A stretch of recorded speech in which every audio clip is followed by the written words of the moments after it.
ঝিনাইদহের কোটচাঁদপুরে বাংলাদেশ ইসলামী ছাত্র শিবিরের উদ্যোগে জুলাইয়ের গণহত্যার বিচারের দাবিতে বিশাল এক বিক্ষোভ মিছিল অনুষ্ঠিত হয়েছে। রোববার বিকালে কোটচাঁদপুর বোলহার বাস স্ট্যান্ড থেকে একটি মিছিল বের হয়। মিছিলটি শহরের বিভিন্ন সড়ক প্রদক্ষিণ করে মেইন বাস স্ট্যান্ডে শেষ হয়ে সংক্ষিপ্ত সমাবেশ অনুষ্ঠিত হয়। এ সময় অনুষ্ঠানে উপস্থিত ছিলেন ঝিনাইদহ শিবিরের সেক্রেটারি ওবায়দুর রহমান, কোটচাঁদপুর শিবিরের সভাপতি মুজাহিদুল ইসলাম, সেক্রেটারি পারভেজ হোসেন, মহেশপুর শিবিরের সভাপতি আবু হানিফ, কোটচাঁদপুর শিবিরের সাবেক সভাপতি শাওন রহমান, আতিকুর রহমান, সাইফ উদ্দিন সহ সংগঠনের দায়িত্বে থাকা থানা, কলেজ, পৌর, ইউনিয়ন ও ওয়ার্ড পর্যায়ের বিভিন্ন নেতাকর্মীরা উপস্থিত ছিলেন। এ সময় সংক্ষিপ্ত সমাবেশে বক্তারা জুলাইয়ের গণহত্যার বিচারের দাবিতে বিভিন্ন বক্তব্য তুলে ধরেন।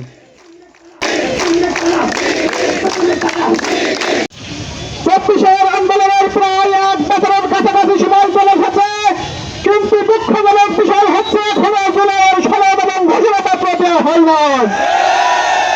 আমরা এখান থেকে বলতে চাই, এই জুলাই মাসের মধ্যেই ঘোষণাপত্র এবং জুলাই সনদ দিতে হবে।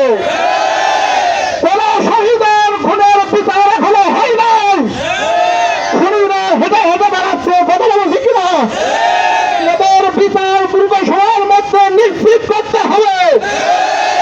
1 বছরের পরেও শহীদ আবু সাইদ ভাইয়ের ভাইকে বলতে হয়, আমার শহীদ ভাইয়ের খুনির বিচার চাই, এর চাইতে লজ্জার কিছু হতে পারে না।